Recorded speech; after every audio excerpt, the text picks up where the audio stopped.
is about speaking out about the social and moral realities of our life. It's very simple.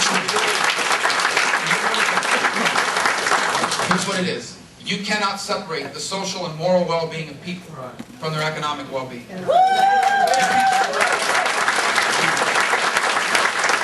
evidence of it is found in our schools. Our schools are a direct reflection of a broken society. Yeah. The schools who are academically underperforming are isolated in neighborhoods where families are non-existent, where children are being raised by grandmothers because they've never known their father, and their mother's either working 2 jobs to make ends meet, or has moved out with her boyfriend, or is in jail or in drug rehab. There are consequences to the breakdown of the American family. There are consequences to the destruction of those institutions in society that support the family. And we are paying a heavy price. We have spent trillions of dollars in this country. Or I should say, we have borrowed trillions of dollars to spend trillions of dollars in this country to try to overcome the societal breakdown that we now face. Well, on top of all, so the first thing you do is be a party of ideas like this, and there are others. We don't have enough time to go through all of them. The second thing we need in this country desperately is leadership. We need people that will stand for something, not just for anything. We need more people in American government that are willing to offer up real ideas, not just cosmetic things that are called reform or change or new sense of direction. But in fact, real ideas. Hope, yeah. That used to be a really good word. So much changed, by the way. Well, anyway, I promise you in my campaign I will ruin no words in the English language.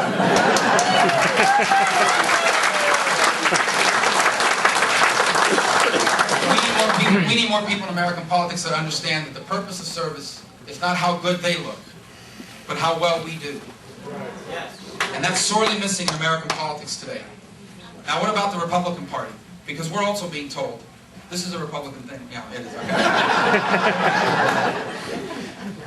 Reminds me of the time I gave a speech to the Florida Chamber of Commerce in front of the trial lawyers. I go, oops, I'm kidding. Kind of. Anyway. How about the Republican Party? Because every day we're being told our path to success in American politics is to change what we stand for. Is to become about something different than we've always been or want to be about. And I say 3 things to you about that.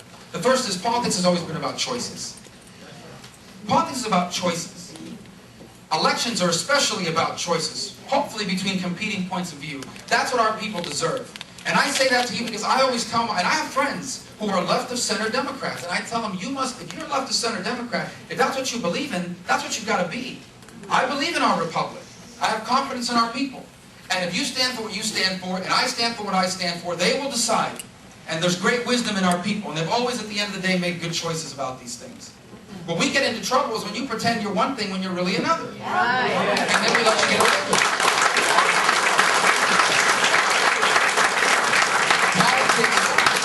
Elections should be about choices.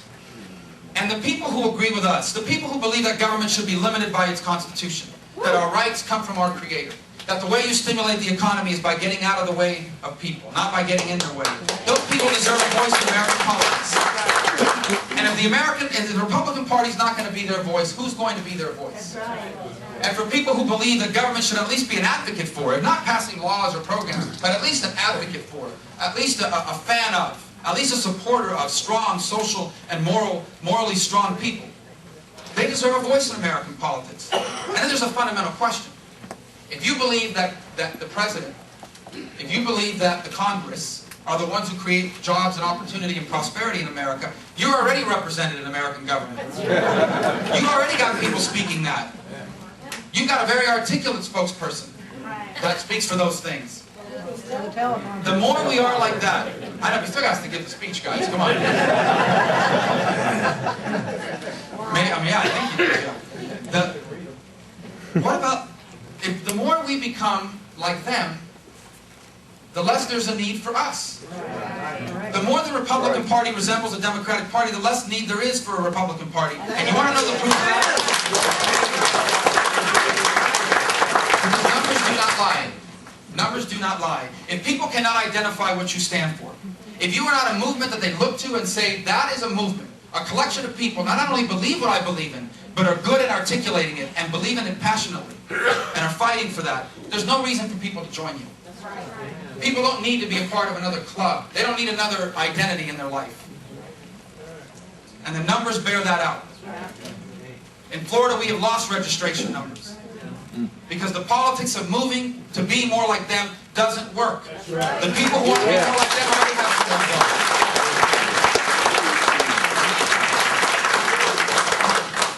Let me close. I think it's time for me to close because I think the box lunches have arrived. Let me close by saying this. It's ironic in a sense, but it's also touching to be here today with you. I know a few moments ago you honored some gentlemen who were a part of a great movement on D-Day. And I was listening to some of the speeches on the way in on the radio, on satellite radio. But 65 years ago today, an extraordinary thing happened that many of us are starting to forget. Extraordinary thing happened. 19, 18, some 17-year-old boys who lied about their age basically stormed this beach that was fortified by German guns and did an extraordinary thing because it was what had to be done at that moment in our country's history. The stakes were that high. 17, 18, and 19-year-old boys didn't want to die 65 years ago any more than they want to die today. We're lucky, by the way, as a nation that we still have young men and women who are willing to die. Some of the finest people.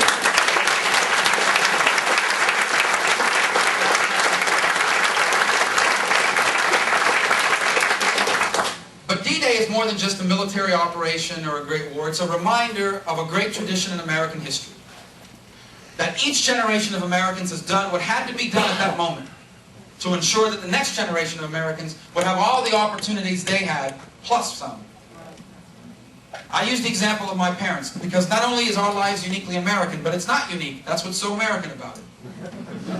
On days when I'm traveling in this campaign, where I know the odds are significant, where I know that traditional political outlines don't tell you to get into this race the way I have. And so as a human being, I have a tendency to sometimes begin to feel sorry for myself on isolated moments, on Southwest Airlines when they run out of peanuts or whatever. In those moments when I'm tempted to feel that way, I'm reminded of my parents and the extraordinary struggles of their life. When my father was 6 years old, his mother passed away. He worked every single day of his life virtually, from the time he was 6 till just a few years ago when he retired. I think of a father, I'll never forget the struggles. The weekends he had to work as a bartender. When we had to move to Miami, and someone who had been a bartender for 30 years had to start working as a busboy, assisting a 25-year-old bartender who had been bartending for 2.5 years. The pride he had to swallow. The difficult decision time when he was in his late 60s. They had to work banquets late at night on weekends and holidays. The sacrifices that my parents made in their life, every decision that they made in their life, from the moment they awoke to when they went to sleep, all revolved around their children and doing what had to be done to give us the opportunities they did not have. So the doors that had been closed to me would be open, that had been closed to them would be open for me. That is as American as any sentiment for me.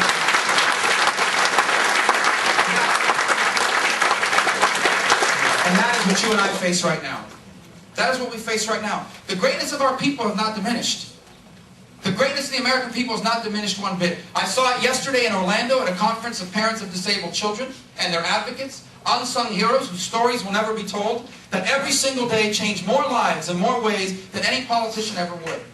I saw when I arrived here today and was greeted, not I wasn't greeted, but I saw 50 everyday Americans greeting soldiers returning from war. They didn't know these young men that got off the plane. They were there with their little flags and their hats, greeting these soldiers that came back. The American people are as great as they have ever been. Now what they need are leaders worthy of them.